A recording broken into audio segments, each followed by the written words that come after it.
நேற்று என்ன பார்த்தோம் என்றால், இந்த புரிதலின்படி பார்க்கும்போது இந்த இருவகை கத்தோலிக்கர்கள் யாரெல்லாம் ஆண்டவருக்கு உகந்த செயலை செய்கிறார்கள் என்றும், யாரெல்லாம் ஆண்டவருக்கு உகந்த செயலை செய்ய மறுக்கும் கத்தோலிக்கர்களாக இருக்கிறார்கள் என்பதும் நமக்கு தென்படும் என்று பார்த்தோம்.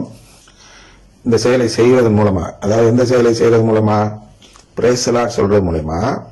பிரைஸ் தி லார்ட் சொல்றவங்களாம் ஆண்டவருக்கு உகந்த செயலை செய்ய மறுக்கிறவர்கள் என்று வெளிப்படும், தென்படும், வெளிப்படும். பிரைஸ் தி லார்ட் சொல்லாதவங்க ஆண்டவருக்கு உகந்த செயல் மட்டும்தான் செய்வேன், பயனற்ற இருளின் செயலை நான் செய்ய மாட்டேன், பயனற்றதாக இருப்பதால். அதுல என்ன பலன் இருக்கிறது, அதுல என்ன தவறு இருக்கு நீ கேட்கிறீங்களா? அதே நான் சொல்கிறேன், அதுல என்ன பலன் இருக்கிறது சொல்லு. பயனற்ற என்ன பயன் இருக்கிறது? எபேசியர் 5:10-11 பாத்தீங்கன்னா, 10-11 வாசி காட்டுகிறேன். பயனற்ற இருளின் செயலாக எது? பயனற்ற இருளின் செயலாகும் அந்த பிரைஸ் தி லார்ட். எனவே அதை கத்தோலிக்கர்கள் செய்யவே கூடாது. அப்ப பயனற்ற செயல் இருள் என்ன ஏற்கனவே பார்த்திருக்கோம், மறந்துருப்பீங்க. திருப்பி ஞாபகத்து வேண்டியா இருக்கு. டைம் ஓடிட்டு இருக்கு, யூடியூப் விட மாட்டேங்குது, அதனால பெருசாயிட்டே இருக்கு. அல்ல, பயனற்ற இருளின் செயல். பயனுள்ளதுன்னா என்ன? மீட்பு தரக்கூடியது. இருளின் செயல் என்ன? இருள் என்னன்னா வழி அறியா நிலை. வழி அறியா நிலை தான் இருள். வழி தெரிந்த நிலை ஒளி. ஒளியில நமக்கு வழி தெரியும்.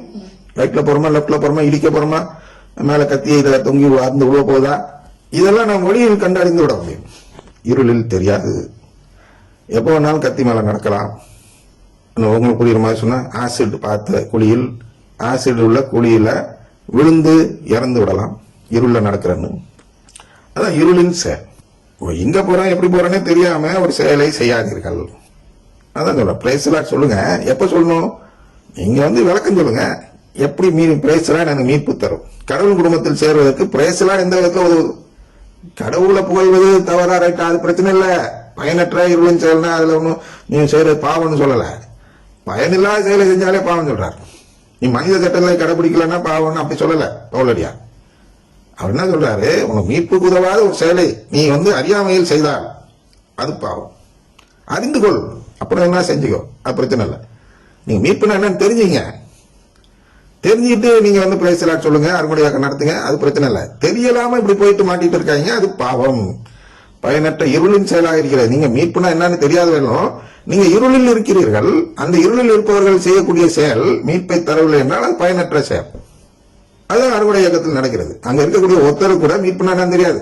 நான் எவ்வளவோ அறுவடை இயக்கத்தில் பேசியிருக்கிறேன். நானே தொடக்கத்தில், அதாவது 80 அப்படின்னு வச்சுக்கலாம், 1980 எத்தனை ஆண்டாவது, 45 ஆண்டுகளுக்கு முன்பு சிறிது காலம் அருங்குடை இயக்கத்தில் இருந்திருக்கிறேன். அப்பொழுது ஆயர்களால் அங்கீகரிக்கப்படாத நிலையில் ஒரு சிறிய கூட்டமாக அருங்குடை இயக்கம் இருந்தபொழுது, மொத்தத்திலேயே தமிழ்நாட்டில் ஒரு 100-200 நபர்கள் மட்டும்தான் இருந்திருப்பார்கள். அந்த காலத்தில் அதில் இருந்திருக்கிறேன். அப்பொழுது அவர்கள் மூலமாக மீட்பு என்னன்னு நான் தெரிந்து கொண்டது என்னவென்றால், மீட்பு எப்படி கிடைக்கும்னா, பாவம் போய்விட்டால் மீட்பு கிடைக்குமா, பாவத்தை போக்குறது தான் அருங்குடை இயக்கத்துடைய நோக்கமா. அதனால அங்க பாவறிக்கை செய்வார்கள். அந்த இப்ப இல்ல, பாவறிக்கை எப்படி செய்வாங்கன்னா, அப்ப ஒரிஜினலா வந்தபோது அருங்குடை இயக்கம் அப்பதான் நுழையுது. 80-85 தான் அங்க தமிழ்நாடு, 85 தான் ஆக்சுவலா தமிழ்நாட்டுக்கு வருது. 80 சென்னைக்கு வந்து விட்டது சேசபை குருக்களா மூலமாக. அப்ப அந்த குருக்கள் மூலமாக வந்த பொழுது அந்த ஜபக்கூட்டம் எப்படி நடக்கும் என்றால், பாவ அறிக்கை என்று ஒரு பகுதி இருக்கும். அந்த பாவ அறிக்கை பகுதியில் என்ன செய்ய வேண்டும் என்றால், 10 பேருக்கு முன்னாடி நான் பாவத்தை சொல்லி மன்னிப்பு கேட்கணும். 10 பேர்னா அந்த கூட்டத்தில் இருக்க எல்லாருக்கும் கேட்கற மாதிரி நான் சத்தமா சொல்லணும். நான் இன்னைக்கு இந்த பாவம் செஞ்சேன், அந்த பாவம் செஞ்சேன்னு நான் சொல்லிட்டு அந்த கூட்டத்தில் நான் மன்னிப்பு கேட்கணும்னு ஒரு முறை இருந்தது.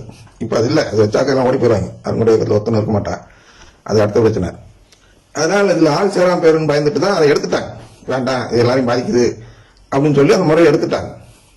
அப்ப அதுல நான் எதுக்கு சொல்ல வரேன்னா, பாவம் தான் அங்க முக்கியம். அந்த பாவத்தை போக்குறதுக்கு நாம அதை அறிக்கையிடுவோம் அப்படின்னு அவங்க ஏதோ சொல்லி கொடுத்தாங்க. அதெல்லாம் என்ன காட்டுதுன்னா, அது ஒரு இருள்ல இருக்கிறது. மீட்புன்னா என்னன்னு தெரியாத நிலையில் இருக்கிறது. அதுக்கப்புறம் நான் ஆண்டவர் கைப்பிடிச்சு இழுத்து வந்துட்டார். இல்லப்பா நீ வாப்பான்னு சொல்லி ஆண்டவர் இழுத்து வந்துட்டார். அதனால எனக்கு இதெல்லாம் தெரிஞ்சு இல்லை, நான் தெரியாதான். குருக்களை மட்டும் நம்பி இருந்திருந்தால் எதுவுமே எனக்கு தெரிந்திருக்காது. நானும் இருளில் தான் இருந்திருப்பேன். ஆண்டவர் பிடிச்சி கையோட அழைச்சிட்டு வந்து, இந்த வசனத்தை பார், அந்த வசனத்தை பார், இதை பார், கத்தோலிக்க திருச்சபையில் வந்து கோட்பாடு பார், இது பார், அது பாருன்னு சொல்லி எல்லாத்தையும் எனக்கு வரிசையா காட்டிக்கிட்டே வந்ததுனால இந்த 45 வருடங்களில் சிறுக சிறுக நான் ஒளியின் பக்கம் வந்துவிட்டேன். ஒளியின் பக்கம் வந்து விட்டதால் தான் அது 1000 இருந்தாலும் அவர் இருளில் இருக்கிறார் என்று என்னால் கண்டறிய முடிகிறது. இவர்களுக்கெல்லாம் ஆச்சரியமா ஷாக்கா தான் இருக்கும். ஷாக்கு தான், வேற வழி இல்லை. ஏன்னா அந்த இருள் எப்படி வந்துச்சுன்னா, சாத்தானின் புகை நுழைந்தது. பாத்திமா வார்த்தையில் சொல்ல போனால் சாத்தானின் புகை நம் திருச்சபையை இருளாக மாற்றிக்கொண்டு வருகிறது. இருட்டு புகை அதிகரிக்க அதிகரிக்க நமக்கு வழி தெரியாமல் போயிடும் இல்லையா? மிஸ்ட்ல எல்லாம் போறோம், ஃபாக் மிஸ்ட் எல்லாம் சொல்றோம் இல்லையா? அந்த மூடு பனி அப்படின்னு சொல்லுவாங்க நினைக்கிறேன் தமிழ்ல. அதுல ரொம்ப அடர்த்தியா இருந்துச்சுன்னா அது வந்து ஃபாக் அப்படின்னு சொல்றோம். அப்ப அந்த ஃபாக் உள்ள 10 அடி தூரத்துல இறங்கிருந்தா கூட தெரியாது. அது குறிப்பா அது மலைப்பிரதேசத்துல தான் வரும் இந்த மாதிரி மூடு பனி. அந்த மூடு பனியில நான் நடந்து போயிட்டு இருக்கிறேன் அப்படின்னா, ஒரு ஒரு கிளிஃப் அப்படின்னு சொல்றோம் இல்லையா, ஒரு மலையுடைய ஒரு எட்ஜ் அப்படின்னு சொல்றோம்ல, எட்ஜ்னா ஒரு ஓரம், விளிம்பு அப்படின்னு சொல்றோம். அப்ப அது அடுத்த அடி எடுத்து வச்சா 1000 அடி கீழே இருக்கும் தர. இப்ப குணா கோகைலாம் சொல்றாங்க இல்லையா, கொடைக்கானல் குணா கோகை, ஏற்காடுல இருந்து டெவில் ஸ்லீப் அப்படின்னு ஒரு இடம் இருக்கிறது. அது அந்தமா அவங்களெல்லாம் பார்க்க விட மாட்டாங்க. அது எஸ்டேட்குள்ள இருக்கிறது. அதுல மரம் வளர்ந்துருக்கும் அந்த விளிம்புல. அந்த விளிம்புல இருந்து மரம் எப்படி வளர்ந்துருக்குன்னா, அந்த வேர் அப்படி போய் வளைஞ்சி உள்ள வந்திருக்கும் ஆகாயத்துல போய். ஏன்னா அதுக்கு அந்த மரத்தை அந்த வேர் மேல நின்றுட்டு கீழே பார்த்தோம்னா 1000 அடி கீழே, பல 1000 அடி அப்படின்னு சொல்லலாம். அது கீழே தர தெரியும். அது மாதிரி ஒரு இடம் முடிந்தால் நீங்க போய் பாருங்க. அது குணா குகையில கூட அது தெரியாது, இதுல நல்லா தெரியும். டெவில் ஸ்லீப்ல நல்லா தெரியும். அந்த வேர் மேலே நான் நின்று பார்த்திருக்கிறேன், அதனால தெரியும். வேர்னா ஒரு மரம் இல்லை, நிறைய மரம் வரிசையா இருக்கும். அதனால ஆளாளுக்கு ஒரு வேர்ல நின்று பார்க்கலாம். அது மாதிரி விளையாடுவோம் சிறு வயசில். அப்ப அந்த அது மாதிரி ஒரு இடத்துல ஒரு மூடு பனி இருக்கு.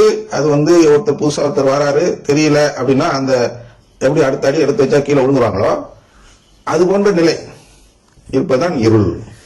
அது போன்ற நிலையில் தான் எது இருக்கிறது? அருங்கொடை இயக்கம். ஒரு அடி நான் தவற எடுத்து வச்சிருந்தா இன்னைக்கு நான் இல்லைங்க, நான் வந்து இன்னும் அருங்கொடை இயக்கத்துல தாங்க இருந்திருப்பேன். அதுல பெரிய ஆளா இருந்திருப்பேன், பெரிய பேரும்புகளும் கிடைச்சிருக்கும் தான். ஏன்னா 45 ஆண்டுகள் யோசிச்சு பாருங்க, நான் இன்னைக்கு இருக்கிறவங்களுக்கு எல்லாம் சீனியர்ல இருந்திருப்பேன். அதனால் அந்த இருள்ல இருந்து வந்துட்டதுனால எனக்கு அது இருளுன்னு தெரிந்தது. நீங்க வரல, அதனால அதுவே ஒளின்னு நினைச்சிட்டு இருக்கிறீங்க. அதான் பிரச்சனை. அருங்குடை இயக்கம் என்பது சுத்தமான இருள். அதுக்குள்ளர செய்யக்கூடிய அனைத்து செயலுமே பயனற்ற செயல்கள். இதோடு முடித்துக் கொள்வோம். நாளை அடுத்து பார்ப்போம்.